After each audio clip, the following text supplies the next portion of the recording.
అత్యంత దారుణమైన ఘటన, భయానకమైన దృశ్యాలు, ఒళ్ళు గగురు పొడిచే రీతిలో జరిగిన అత్యంత హేయమైన చర్య, ఒక హత్య. పల్నాడు జిల్లా వినుకొండలో జరిగిన దారుణ హత్యకు సంబంధించిన బ్రేకింగ్ ఇది. వైసీపీ కార్యకర్త రషీద్ ని కత్తితో నరికి చంపాడు ప్రత్యర్థి జిలాని. అందరూ చూస్తుండగానే నడి రోడ్డుపై విచక్షణారహితంగా దాడి చేశాడు. తలపై బలంగా నరకడంతో రషీద్ అక్కడికక్కడే కుప్పకూలిపోయాడు.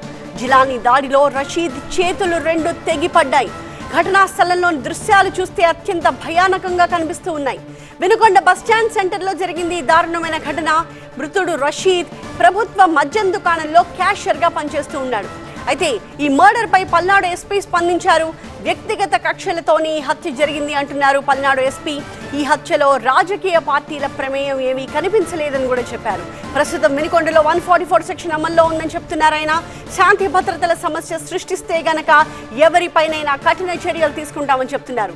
వినుకొండ మర్డర్ పై రాష్ట్రపతికి ఫిర్యాదు చేసింది వైసీపీ.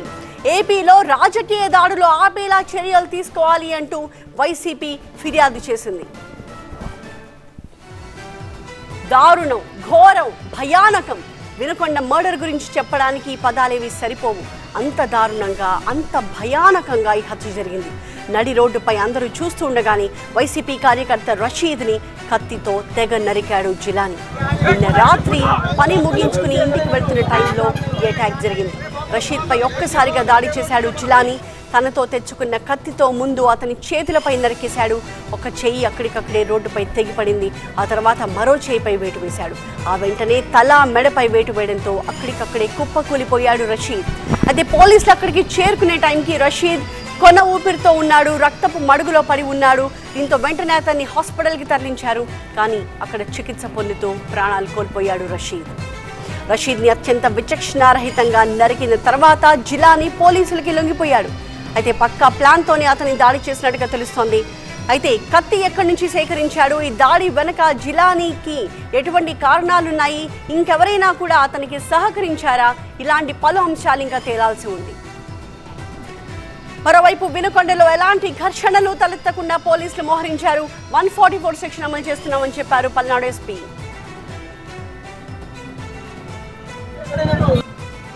రషీద్ అనే వ్యక్తికి ఉన్నటువంటి వ్యక్తిగత కక్షల వల్ల రషీద్ అనే వ్యక్తిని నరికి చంపడం జరిగింది.